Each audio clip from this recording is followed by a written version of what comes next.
Today's sponsor is Audible.com, who has more than 180,000 audiobooks and spoken word audio products. Get a free audiobook of your choice at www.audibletrial.com/shark.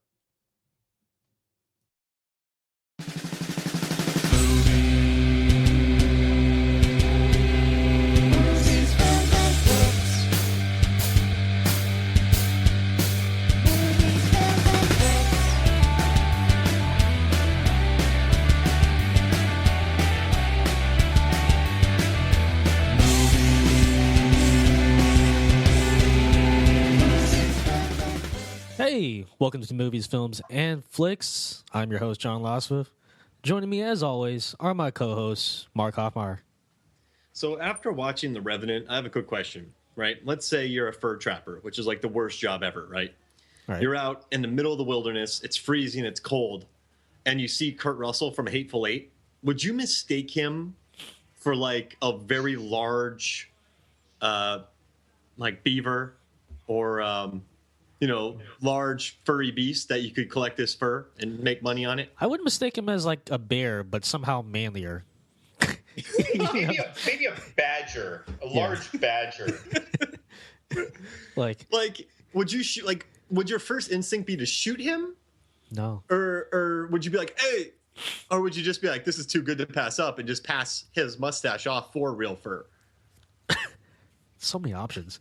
Yeah. How much do you think Kurt Russell's mustache would sell for on the fur market? You mean like by the pound? Yeah. Let's go by the pound. I mean, I think, gosh, I mean, I'm not sure the prices back then, but I think it would be roughly equal to about 3 badgers, 2 beavers, and about 7 squirrels. Like 50 pounds of ham. And a pig. That's a cool $5,000 by today's dollars. That sounds about right, actually. Let me good. How much would you pay for Kurt Russell's mustache? Not $5,000. I don't know, man. I need to test, like, because you take it somewhere. Like, before you buy something, this is an investment, right? Like, you wouldn't buy a Hank Aaron rookie baseball card unless you had someone you knew you could sell it to for probably more than you bought it. So I need to have an appraiser handy to get me a good price and stuff.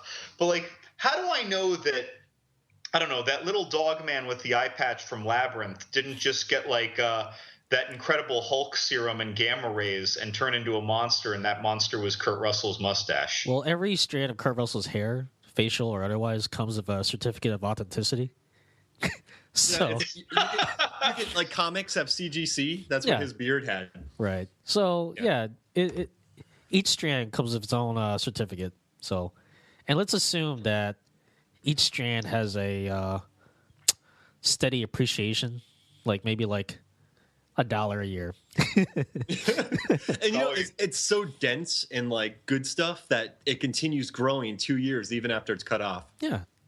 They say that, like, it on an atomic level, it's 73% platinum. Yeah, exactly. Only about 20. Only the remaining 20-some% is actual, like, keratin, like hair. When you put his mustache in water, it like tells you north, south, west, east, like it's a compass. It doesn't just go north. It just points wherever you want it to. I read your mind. It's like, yo, I lost my keys. So you just place it on a leaf in the water and it points to your keys. So it's like the compass from Pirates of the Caribbean. It just points to your heart's desire. Yep, that was made out. Who knows? Maybe that was made out of like one of his great ancestors' mustache hairs. Like the Greek god of mustaches. All right. I think introductions are over. All right. Let's start this podcast like we usually do. Lemongood, I think you have listener questions for us this week. I do. I got them from Facebook groups that are movie fans this week. And our first question comes from the Silly and Spooky Chat Over 18 Facebook group. And the question comes from Valak Azagoth. That's his actual Facebook name. I don't know if he's a Sith Lord or an Eastern European. But either way, Valak Azagoth asks, when the Flash has safe sex, does it smell like burning rubber? I will apologize for the coarseness of that question, but it was a suitable question, so here we go. I mean, I guess you asked for really random questions. I had to be very clear that like it couldn't have a right answer. So yeah, this is what I ended up with. I mean, the first time I read this, my first answer was yuck. Like, so here's the thing I thought of, like, right away. As perverted as I can be, like, I didn't go that way with this. I thought of also, like, Superman and Quicksilver from, like, the recent X-Men movies. Like, Superman, the Flash, and Quicksilver, they have to decide to move that fast. So, like, when he's eating eggs, he doesn't eat his eggs in, like, a millisecond or a picosecond. He eats his eggs like anyone else eats eggs. Like, yeah, when he watches a movie, he doesn't do it on ×8. You know what I mean? Right. So it's like, or times 8 times the speed of light. But like, so the thing is, it's like there's no reason. I'm not trying to like diss this question. It's a good, funny, clever question. But like, they choose when to do that or not, even if it's a reflex. Like when they sense danger and then they dart really fast, it's still like that subconscious decision to use your power. So, I mean, I would say that unless he really doesn't want to impress this girl, he would do it at regular speed. And the other thing is that if he went that fast, just from the friction, he would probably incinerate her. Like the heat that it would develop, like she would go up in flames. Yeah, and he's a good guy. And even if there was no heat, that would probably kill her from the force. Like, there's no way that this works out well if he's using his power. That's my take. I'm with you. You're with me. All right. My turn. Yeah. Yeah. This is a trick question. The Flash does not have safe sex. He always barebacks it. I think the Flash is so fast he can avoid STDs and BDs of any kind. Oh. So. Okay. Yeah. Now I'm eternally grateful to Sith Lord Valak Azagoth. Yeah. Again, that's from Silly and Spooky. Yeah. Whatever. Oh my god. Best answer ever. Tried to get tricky on us, but I saw right through it. All right. My second question comes from a different group. It's from the Cinematic Universe group on Facebook. The questioner is Ricky Cutio, and he asks, are vampires iron deficient or anemic? You know, I was reading a lot online about people who are iron deficient, anemic, you know, and how they can kind of look like a vampire. But I mean, I just think they're vampires. Like, I think they have vampirism, right? Yeah. It's kind of tricky because, like, taking it back to, like, the to previous discussions on zombies and their biologies, not much has been discussed on vampires and, their respective biologies. Like, do vampires poop and pee? It's like, if they're, like, why do they drink blood? Just because of the taste? Or is it, like, a biological function? If vampires pee, then, like, or have, like, some type of digestive, like, function, then we can kind of assume, like, oh, well, they feed on blood to help with, like, to draw nutrients, but, like, I don't know. But they're dead. Yeah. Well, no, but they're not dead. They're undead. So they emulate the living in many ways, right? Their muscles function, their brain functions, their nerves function, yet they're not alive. So they're like. Do you know how, like, xenomorphs, they take on the traits of, like, if I took over, like, a 3-toed sloth, I'd be, like, a really slow xenomorph, right? Right. So which you mentioned that specifically way back in episode 3. That's right. In the Alien special. So, like, what if there's, like, there's one vampire left in the world, right? And he's just this curmudgeonly guy that lives in a cave. He's just, like, a grump. And he just wants to live the rest of his life like Peter and What We Do in the Shadows, chilling. And an anemic and iron deficient guy walks into his cave, right? And then the old vampire just bites that iron deficient anemic guy and then he just becomes an iron deficient anemic vampire, and then he spreads it to everybody around the world, and that's why we have modern vampires. Okay, so being a biologist, I went about answering this question very differently. And there's like an inherent flaw in this question, and people are all assuming that vampires are anemic because they're pale. And it turns out that anemia is a disorder in which like your red blood cells, you don't produce enough red blood cells, and your red blood cells get iron from the nutrients you consume. So if you're drinking blood, you're drinking iron, so you're no longer iron deficient. And as far as anemia goes, there's like 80 kinds of anemia, only one of which has to do with iron. But either way, a vampire drinking blood would avoid anemia and iron deficiency, theoretically.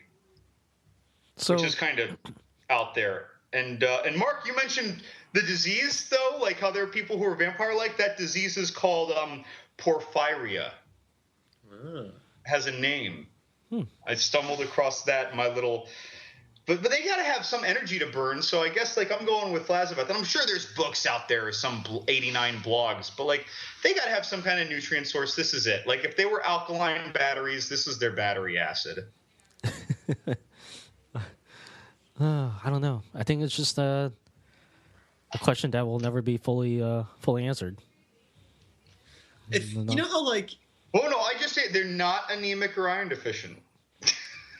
Let's say you've lived in Florida your whole life. You're 70 years old. You run on the beach every day without a shirt. You know, you basically look like leather. If a vampire bites you, do you automatically become pale?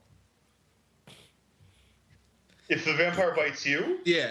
Like, if the guy looks like leather, does he immediately become pale? Yeah, he becomes pale. He becomes younger looking. He starts wearing leather. He wears shades. Yeah, he goes to blood raves. Yeah. So, like, no matter how, like, tan you are, as soon as you get bit, you're pale. You're just paler. You just look like Twilight. So, like, the goal of every Florida retiree is to just get bit by a vampire? Is that why they're always running around at night?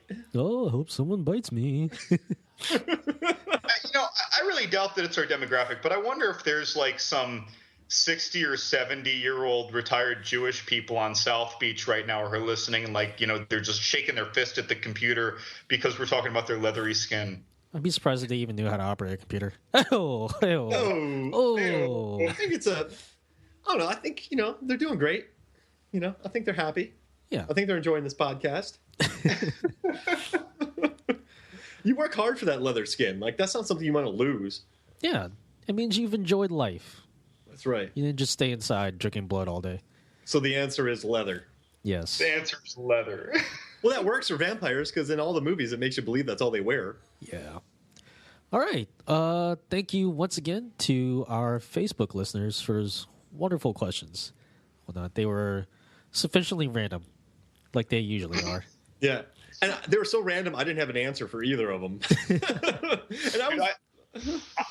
I'm turning to Facebook. I got to tell you, Twitter, like, we've got a lot of strong supporters on Twitter about promoting our material. But for some reason, when I ask for listener questions, and unless I, like, tag a specific person and be like, yo, you, at Twitter user who likes us, give me a question, they won't give me a question. I put this stuff on Facebook, I get questions. Nice. Yeah. Well, we got A's. Yeah. All right. Time to move on to the topic of the day. Mark, I think you have a topic this week. Yeah. And so for me, after watching the latest Star Wars movies, I kind of started thinking about Henchmen and the role that Henchmen play in the universe, the cinematic universe. And I mean, you look back from the beginning of cinema to now, and I mean, Henchmen have always been just look at, Igor. And there's always been henchmen since the beginning of cinema, but they always die in the same way in almost every movie throughout the decades. And so I wrote a post that just was basically giving advice to henchmen. Like, I wanted henchmen to survive. You know what I mean? Like, so many henchmen die that for once I want to see a henchman survive. You watch these movies and they basically do everything they can to get killed. So the following post is some things, advice I would give, or not, the post I wrote in the podcast is advice I would give to cinematic henchmen. So the first one is, all right, so how many henchmen have you seen that they just like, all right, the first one is don't be afraid to run away. And there's a movie I love called Kung Pao Enter the Fist. And there's a scene where these henchmen are looking for the good guy. And these bad henchmen are looking around. And one of the henchmen goes, you go that way. I'll go home. So the two guys that go that way, they get, killed. And the guy that goes home and enjoys a nice beverage, hangs out with his family. Like he lives to fight or not fight another day because he made the very smart decision to go home. Yeah. This strikes me as like low-level Dungeons and Dragons. Like the running away, to any geeks listening, like that's how you survive the low levels when you're hardly better than a peasant. And like so, but these guys that are like no better than peasants, they're like facing the stars of the show. And just to be clear, they might not know that us viewers are there to see the heroes and that these henchmen aren't the heroes. But what they do know is that them and all their henchmen buddy are dressed exactly the same in like very mundane gear, and then like all these other people like each have their own trademark unique weapon, like a bowcaster and a lightsaber and all this other stuff they've never seen before. They're like, we got this, Frank. Well, yeah, I got you, Steve. Let's do this. Yes, Steve and Frank are dead. And the good guys like Doctor Who and a lot of the good guys, they run away. How many good guys have lived because they've ran away? Like, run away. Yeah. All of them. Yeah, all exactly. Of them. Holy Grail. Yeah, I mean, they know to run away, but the henchmen never run away. And actually, during Lord of the Rings, The Two Towers, the Battle of Helm's Deep, this company created this thing called Massive, an AI simulation called Massive, and all the little Uruk-hai had their own personalities, and I would say 99.9% of the 99.999% of the Uruk-hai ran towards Helm's Deep, but there were a few that ran the other way, and they were AI. So there was like 3 of them that were like, "You guys go attack Helm's Deep. I'm going home," and they lived. Like I don't know what happened to them, but they ran the other way. And those guys probably lived. They didn't meet a terrible death. Yeah. So I mean, it just proves that if you're a henchman, right? Just if Hulk is coming to town, run away. Just, go get a coffee. Like switch into civilian outfits and enjoy a bagel, wait for the carnage and rejoin later, pretend you are knocked out, and you're great. Like break your arm, get your 401k cashed in and retire. If Hulk is coming, it makes me think of those movies too, because it's like even when they see that like they're unloading 1,000 rounds on Hulk in 3 minutes flat, and there's not a drop of blood, and then he throws a tank across like a horizon. Yeah. They just like keep like most of the guys just keep their holding their ground with their little AK-47s. Like if I keep shooting, it'll start making a difference. And this is like Wrath of the Titans again. We've talked about this, where this lady's like, hold the line, but there's literally gods running at him. What line is there to hold? Let your men run away. Like go on top of a mountain, drop a boulder on their head. I don't know. Like don't. And they didn't even have guns. So run away, guys. Run away. Henchmen. If you're filling out your henchman application, run away. The best example I want to give for that is in John Wick when Keanu Reeves is walking up to the club. Perfect. He sees Kevin Nash at the door. Kevin Nash is playing a doorman. Kevin Nash looks at him like, "Are you back?" John Wick's like, "Yeah." Kevin Nash is like, "Okay." Kevin Nash just walks off. Steps out of the he gets out of there. He went home. He popped open a beer. Yeah. He watched some CSI, and he had a great night. No one certainly thinks less of Kevin Nash for doing that either. He won't even get in trouble because Keanu kills everybody. So no one's even going to notice. All right, perfect example. So the second one is don't wear a cumbersome helmet. And over Christmas break, my wife and her family, we all watched the Star Wars movies on VHS again, which was awesome. But there's a scene in A New Hope where these blast doors open up and these stormtroopers come in to get C-3PO and R2-D2. And the stormtrooper on the right walks into the blast door. Just walks into it. And so a lot of people are saying that there's like visuals inside their helmets showing them where to go. But there obviously isn't if the stormtrooper's walking into this. So, Kevin Nash didn't have a helmet on. All right, if you're applying for a job and it says helmets are required, make sure that there's a clear visor. You know what I mean? Like, make sure that you can see through this. Make sure that you aren't you don't have two tiny eye holes because your shot's going to be terrible. So, I mean, they look cool, whatever, but you're not going to see straight. Like, there's no point to it. And when watching Spaceballs, those guys are combing the desert, right? These guys have these helmets that block they have these helmets that block their peripheral vision. They're combing the desert. Of course they're not going to find shit. You know why they can't find shit? Because they can't see shit. We ain't found shit. Yeah, I love that guy. And that's because of the helmets. So if you're going to be a henchman, don't wear a helmet. Could I just touch on, in Monty Python and the Holy Grail, if the Black Knight didn't have that ridiculously huge helmet with that narrow slit through which to see his opponent, do you think that he might have beaten King Arthur? Like, absolutely. I mean, he was swinging so wildly too. Arthur was just sidestepping. Yeah, it was guesswork.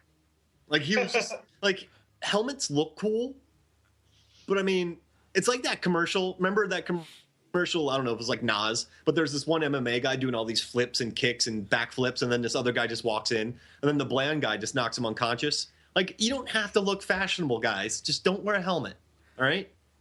You're not going to see anything. You can't hit anything. True. Like, just don't wear a helmet. Yeah. Unless you're on a motorcycle. Yeah, unless you're on a motorcycle. Okay, when applicable, though. When applicable, wear a helmet. Right. I gotta tell you, like, you're about to get to the next one, and I feel like the next one is the one that not only did no henchmen listen to this advice, but all henchmen specifically try to do what you're saying not to do.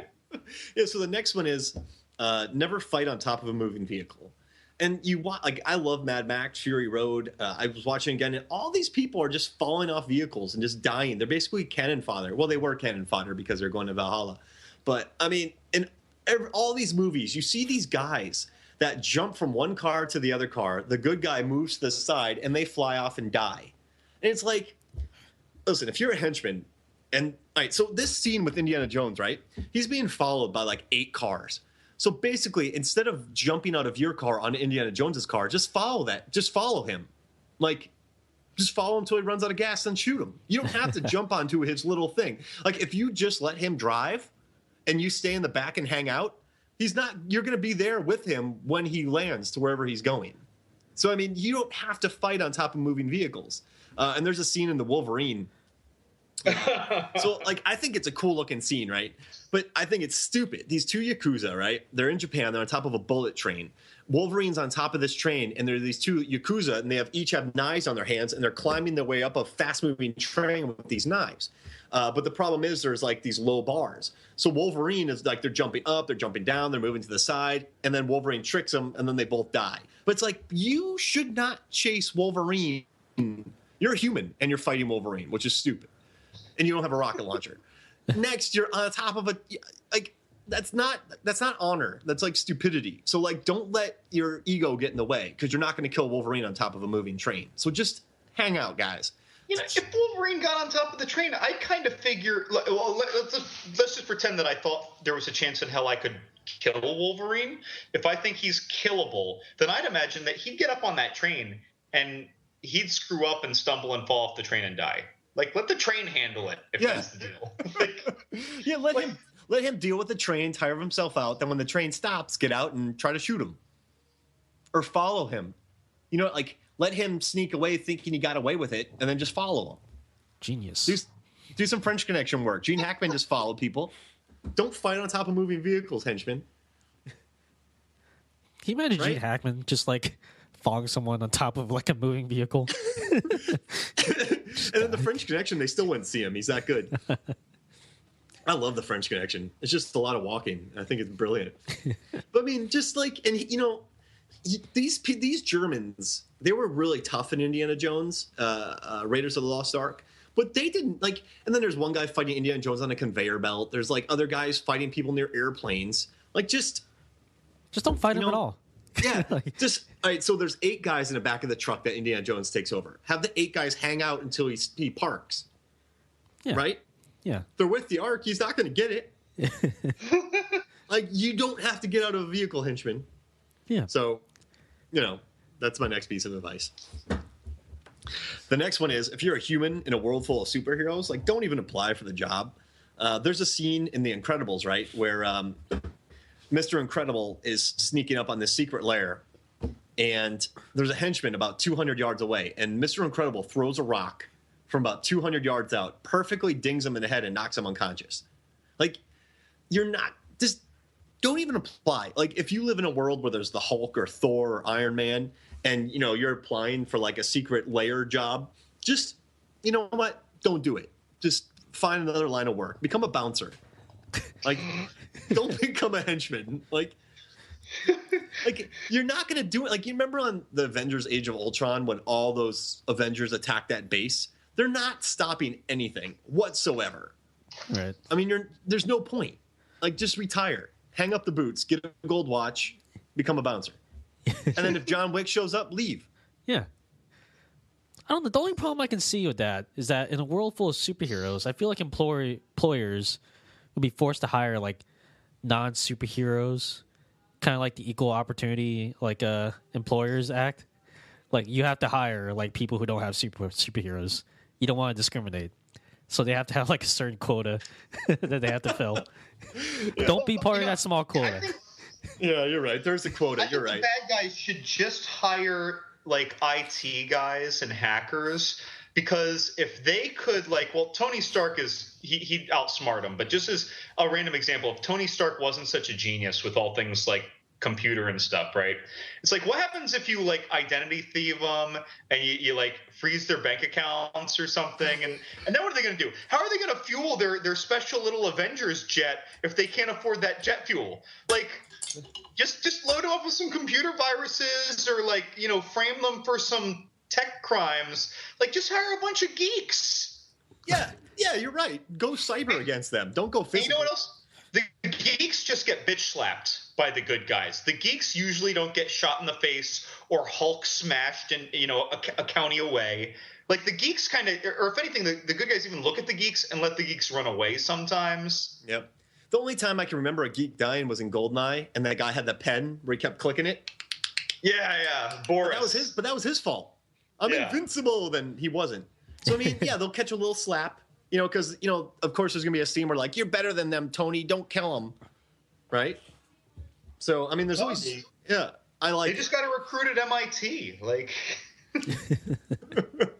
MIT villains? I like it. Yeah. So, the next one is, if a British spy tells you to lie down, just lie down. There's a scene in Austin Powers Goldmember where Michael Caine is like, you don't even have a name tag. Like, what are you going to do to me? Like, I just killed your friend. Just lay down. Do you have any idea how many anonymous henchmen I've killed? Exactly. Like, and you know what the guy does? He lies down. He lays down. He goes, all right, I'm with you. And guess what? He lived. Wait. He laid down and he lived. Is it lays or lies? I've always been kind of confused.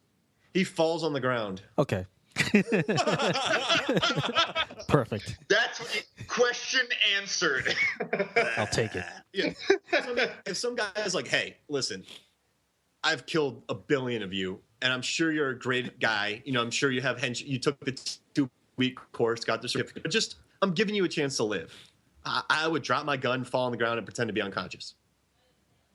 Or I would maybe say, hey, for the cameras, can it look like I'm attacking you and you just judo chop me? Like, I would try to work something out with him. Like, hey, I'm going to pull left. You hit me to the right. Just knock me unconscious so I don't get fired. Yeah, you'll survive the judo chop. Yeah. So, because, put me in a sleeper hold. I'll be like, I won't shoot you. I promise. I'll put the gun on safety. I'm sure they'd be down. I'm sure, like, someone like Captain America would do that.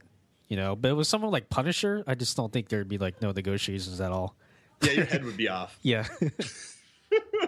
See, but then I wouldn't do it. I wouldn't be doing this in a world where there's like superheroes. Like, you know what I mean? Like, and the people in the Punisher movies always get brutally murdered too. So I would not. Yeah, if I knew the Punisher was in my town, I would quit. Here's an interesting theory. What if like these henchmen didn't originally apply to be henchmen? Maybe they applied to be like the servers or like bartenders, and they got hired on, and they immediately got their positions switched to henchmen.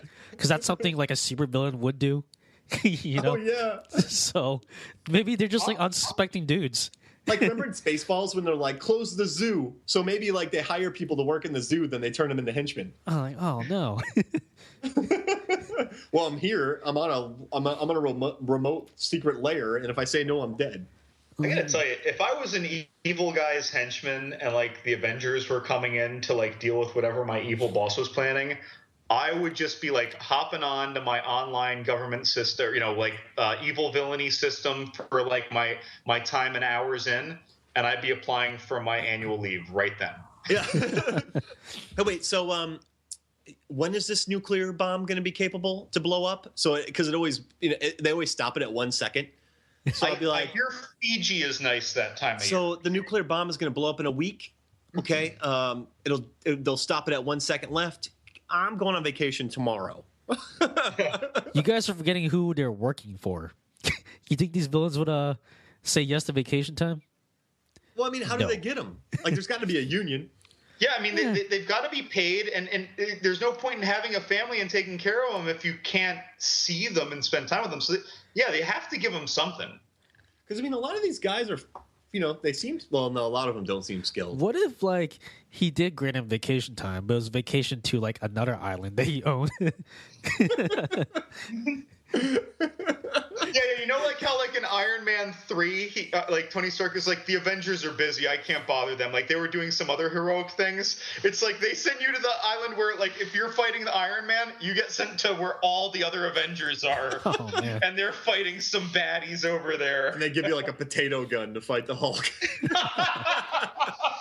Every bit is effective. At least he might stop for a second to eat one. I quit. He's eating potatoes. All right, so the next one is be attentive. So in the 2015 spy film Spy, which is brilliant, Rose Byrne, one of her henchmen isn't paying attention, and this guy puts this crazy acid in her martini. And so this henchman allows her boss to almost die, but Melissa McCarthy, Simple Jack, Melissa McCarthy stops it, and then the poisoner dies. But the henchman who isn't paying attention to Rose Byrne's drink dies. Then in The Dark Knight Rises, there's a henchman who's like incredibly trained, but he lets Gary Oldman get away through the sewers. Then he gets murdered from Bane. And all these guys, and if you think about it too, Boba Fett, he's not paying attention, and he gets killed by Han Solo. So I was totally going to call out Boba Fett. Oh, my bad. So like you're good. All three of these henchmen are very well trained, but they take their eyes off the prize. Like when it's the most important. Like, why would you not? Like, your job is to watch her drink. Why would you not, or to make sure her drink isn't poisoned? Why would you be away from that? Like, these three guys just like had a mental lapse. They were thinking about dinner, or the finale of, or that Gossip Girls. Well, not Gossip Girl. Gilmore Girls is coming back on Netflix. They're excited. They're taking their eyes off the prize, and then they die. So if you're a henchman, just take your job seriously. You know what I mean? Like, just watch that martini, all right? If you have a police chief next to water, don't let him roll into it. If you're a henchman, know your surroundings. It takes like 5 seconds. It's either that or dead. So pay attention, people. Yeah, I mean, if Boba Fett was a little more aware that there was like a giant Sarlacc pit near him, maybe he wouldn't have been so careless. Right? I mean, he wasn't paying attention to anything. Nothing. I mean, he may as well have just been some random dude on the street who they just put in a Boba Fett helmet in that scene. Yeah, I just think, you just got to pay attention, guys. Pay attention to your surroundings, and you probably will still die. But just at least know where you're at. Like, if you're in an open field and Arnold Schwarzenegger's running at you, get behind a rock. Like, you know what I mean? Don't run right at him in an open field. Get behind a hedge. I hope it's a big hedge. Just pay attention to your surroundings, all right? Just know where everything is at all times. Watch those martinis. Right. And the next one is never volunteer and always stay under the radar. So in the film 300 Rise of an Empire, Eva Green is like, I need a volunteer to crush the Spartans. And some guy, General Kashani, is like, I'll do it. I'll crush them and I'll kill them. Guess what happens to General Kashani? He gets his limbs cut off and brutally murdered. I mean, he's brave, but he's dumb. He wanted to volunteer. He got led into a trap. All of his people died, and he got his limbs cut off. Like, that, just don't volunteer. And let's say you do volunteer, you fail, and then you got to go back to whoever it is, you're dead. And guess how you could have lived? By staying under the radar. All right, so here's a question, right? You're in the movie Troy. you're Nathan Jones. You're that giant dude who gets killed by Achilles in that opening fight, that really quick opening fight, right? But you're like 400 pounds. But you've heard of Achilles. Yeah. Everyone has heard of Achilles. Like, if you really think that this is going to be easy, you're stupid. And if we recall, Boagrius had a scar across his face, so it's not like he was totally unscathed in his history. Someone other than Achilles had put a blade to his face. So, like, when they were calling Boagrius, when they're calling their champion, couldn't he have just pulled an Achilles and, like, I'd have popped my hammy. I'd have ran away. Yeah, right, yeah. Oh yeah, I pulled a hammy. It's the ACL. It's one of those. It's bad. Yeah. It's bad. Send Richard. Richard's Steve. Get Steve. Rick, Bill, Hank, Debbie. Send Debbie. Nice. We don't. Who are these people? Or could Boagrius be up there and be like, "Wait a minute, Achilles, like the guy from the story? Oh, I'm not going to fight him." Like, could he have just said no? I don't know how this works. Could he say no? Like, let's say like you have to like battle a god, and like everybody on your arm, like, all right, so you're blue team, you're fighting the red team, and red team has a god, right? And they're all like, all right, time for you to fight there. Hey, Steve Balsawood, it's time for your turn to fight. I'd be like, guys, he's a god. I'm going to lose. Let's just give it to him. Like, I'm your best warrior. I'm going to die very quickly. All right? I am dead. This is not even like a smart gesture. You're losing your best warrior. All right? Let's give them whatever they want. We'll team up with them, and you got your best warrior still. You know what I mean? And this whole thing was over a Yahtzee dispute. Yeah. Guys, you did not get Yahtzee. Yeah. But see, that's Nathan Jones's fault, though, is he put himself in a position where he was not under the radar. He can be the best warrior, but just don't gloat about all your kills. Yeah, exactly. Like, you got Blagrius. What if there's a guy like next to Blagrius that killed like 3 times the amount of people he did, but he just stayed quiet about it? Like, he's still living. So that an example of that is in Mom and Dad Save the World. There's a scene where the right-hand men of John Lovitz, he's this king, and he looks at him and he goes, mutton chops or goatee? And the first guy goes, goatee? He's like, no, kill yourself. So the guy kills himself. And then he looks yourself in the head. Yeah, and then he looks at the guy, mutton chops or goatee? And the guy goes, goatee? And he said this, and then he's like, no, kill yourself. So he kills himself and goes, ooh, the goatee would be nice. These guys would have lived. Don't be around Vader. Don't be around Kylo Ren. Don't Kylo Ren. Don't even be a computer on a ship with Kylo Ren. Yeah, don't watch the Jedis. Just don't volunteer. Be look at Finn. Finn ran away. Finn this is perfect. Finn stayed under the radar, right? He did he took off the helmet. Yeah, he took off his helmet. Yeah. And then he escaped. He ran away. And now look at him. Now he went from henchman to hero. And then look what happened, though. He didn't run away. He went back to that place, and he got his back sliced. If he'd have taken off to the other rims, he'd have been fine. So this is proving everything. Nice. All right. So the next one is never work at a secret lair or space station, and pick your jobs wisely. I mean, I'm watching this Spectre recently, and Christoph Waltz, he's monologuing while wearing loafers with no socks, but that's beside the point. But he has a secret lair. His secret lair blows up. All right. Very easily, I might add. Yeah, exactly. Death Stars blow up. Death planets blow up. Every layer that you can think of explodes. So, John Levengood, you're a henchman, right? And they're like, do you want to work at the Death Star or do you want to work at the station on Hank 2360? And I'd be like, on Hank 2360, is it cold? Is it freezing? Are there monsters? No, it's pretty nice. It's just boring. Do you want to be at the action? Do you want to be promoted quickly, or do you want to go to Hank 2360? Send me to Hank 2360. I'll be chilling. It's relaxed. It's boring.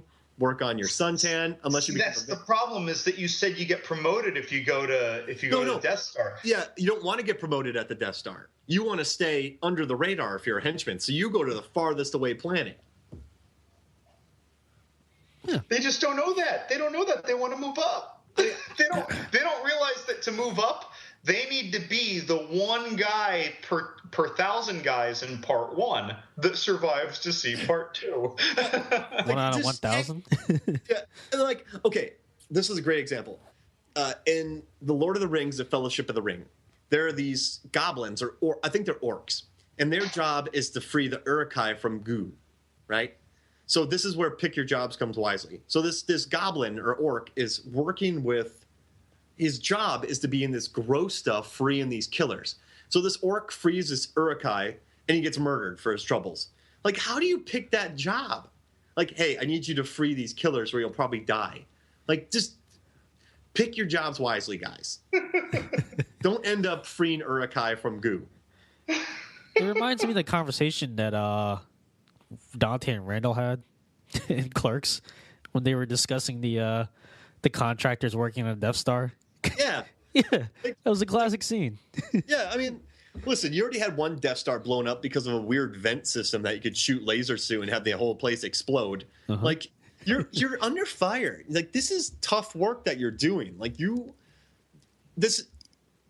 don't even do it. Like, if I knew Thanos was building like a super planet, I wouldn't work on it. Yeah. You know what I mean? I wouldn't run events on Thanos' super planet. Unless the hazard pay was like ridiculously good. Yeah, I mean, yeah, exactly. And like, I'll be like, "Where's the rebel forces now?" Okay, I wouldn't. You know what? I still wouldn't do it. I still wouldn't do it for the hazard pay. I know my luck. So just don't work in goo and pick your jobs wisely. Don't work at big bases. And the next one is realize that your gun doesn't shoot straight and adjust accordingly. Like, guys, in every movie, the guns, like in Commando, in a racer, these like lava guns or laser guns don't shoot straight. I mean, they're shooting through houses and they can't hit Arnold. So maybe these guns were bought like on like the black market at cost. So you're getting these cheap guns for your henchmen and they're not shooting straight. So instead of shooting right at Arnold, put it a little bit to the left, tilt it down, put it up. Maybe if you shoot somewhere else other than the hero, you might hit him. I think that they just need to – that's a lot of thought for a henchman. Like, they didn't get hired into the henchman position because they had a lot of credentials. I say you have them shoot like Dutch and his crew did in Predator when they mowed down a couple of acres of rainforest. Like, they were just like swinging just all over the place, just like peppering the land. Yep. Just shoot like that. Just pepper the land. Yeah. Pepper the land. Those trees had it coming. Yeah, exactly. And the only reason they didn't kill anything was because of that stupid, predator. Because it goes invisible. Yeah. So the last one is realize that your bosses don't have your best interest in mind. I mean, so I was watching American Ultra, and Walton Goggins is in it, and he plays this guy called Laffer. And basically, they just tried to make these super soldiers, but they turned them all insane. Now they lock them up in pits, and then they have them go out and kill people. So, like, if you're a henchman, they don't care about you. You know what I'm saying? But if you're a henchman, so let's say you become an accountant and your bosses don't care about you, you're not going to die. But if you become a henchman and your bosses don't care about you, you're going to die and be tortured and maybe be driven insane. So just go into it knowing that your bosses don't care about you. So when you posed this of realize I don't have your best interest in mind, I was actually thinking of benefits packages. And for your job, your benefits package for your henchman plan instead of a pension plan, henchman plan. Yeah. But so I actually got, and I was saving this. I have a bonus listener question, and it's right to this theme. It was, what sort of benefits packages do henchmen actually get? I mean, chances are that they'll eventually get their ass handed to them at some point. So what kind of medical benefits are we talking about? Or dental? Am I to believe that Jaws from James Bond covered those teeth by himself? No. I would just have a huge life insurance policy. I mean, would you do that for your employees? No. Not life insurance. I would be so the next point I have here is the Joker in The Dark Knight. He just hires a bunch of crazy people. And then he throws them into Batman and has them kill themselves. He puts bombs in them. So if I was an evil henchman, I would just bring a bunch of crazy people. I would go to a prison, let them loose. It's probably cheaper that way. Yeah, I wouldn't. if I was trying to do legit henchmen, I would do a 401k. I would do dental. I would pay. If Jaws was my main right-hand man, I would pay for those teeth. Maybe I'd give them all a small life insurance plan. Like, it seems like a perk. Like, you all get a $5,000 life insurance plan, and we cover the premium. But really, that just covers, like, their burial costs. Like, yeah. I would give them, like, really great food. That's really nice. That's a draw, actually. I would do short-term benefits because they're not going to live long. So, steak dinner Wednesday, lobster Thursday. Yeah. I'll bet that, like, if the U.S. military, if, like, the Army had a good reputation for mess hall, like, it really would probably make a difference in recruitment. Yeah, sushi. No one wants to get sent to Qatar to eat slop. Sushi Sunday. You know what I mean? Like, I would have those little ice cream machines, and I would have Froyo where you could put, like, all the gummy bears and Reese's stuff on it.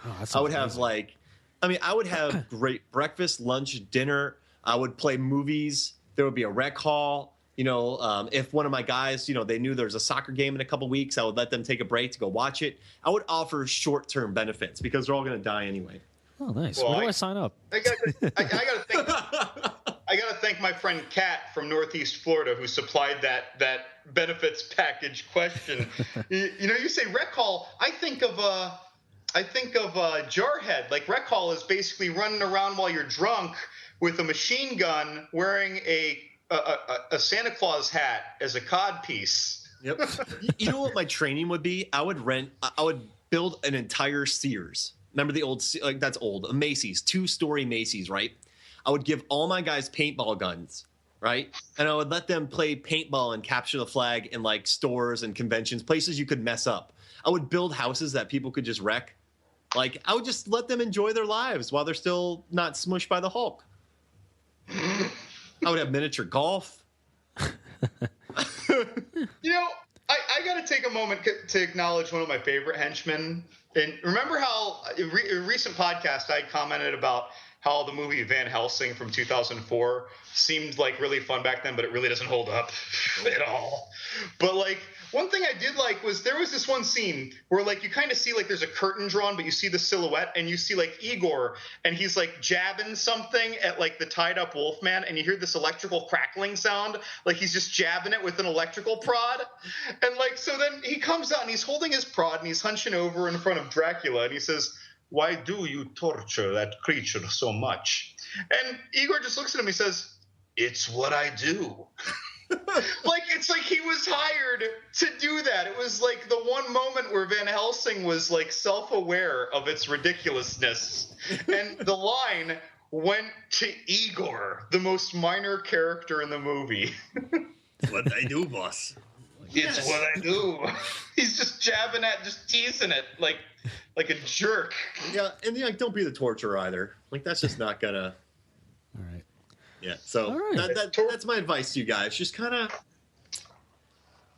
chill out. Like, this is the end of the episode G.I. Joe cartoon moral. It's, guys, don't be a torturer. Kids, don't torture. If you think about all the people that torture too, they're all dead. Probably. Yeah. But you know what, though? They put themselves on the radar to do the torture. So if you stayed under the radar, you wouldn't even have to worry about that. So basically be like Finn and pretend like he actually went to the Outer Rim and just took off. That's the best way to be a henchman. Nice. All right. I think, that was some great advice, actually. I'm actually considering applying to be a henchman somewhere. Hey, free lobster. Free lobster. Yeah, sounds pretty good. All right. Well, before I say goodbye to everybody, and also my friends and family, before I join this henchman outfit, do we have any plugs you want to make? Yeah, Movies, Films, and Flicks. Stop by iTunes, rate, share, repeat. Head over to Movies, Films, and Flicks, read the articles. Just basically, if you like our pod, just make sure to stop by iTunes, give us a rate, and review us, subscribe, and just share to your friends. Let's get this thing growing. Yeah, and big thanks to Cinematic Universe Group and Silly and Spooky Chat 18 and Over Facebook groups. They're fun places I like to discuss things, and that's where we got our questions from that Sith Lord Valek and Ricky Tsuzio, and also to my friend Kat from North Florida. And find us on Twitter. We are at Movies, Films, Flicks, FLIX. And also at MFF Horror Corner. That's MFF, like Movies, Films, and Flicks Horror Corner. Cool. All right, guys. That does it for another exciting episode of Movies, Films, and Flicks. I've been your host, John Lasova. For my co-hosts, Mark Hoffmeyer. Kurt Russell. John Lemmigood. Valek is a Sith name. Thank you so much for listening, and we'll see you guys next time.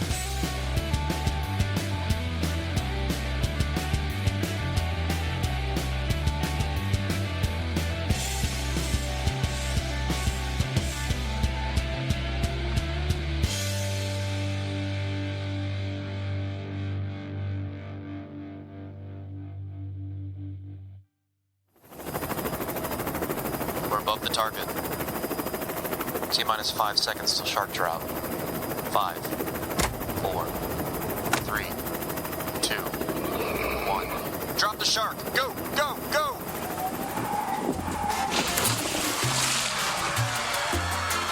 This podcast is a Shark Dropper Studios production.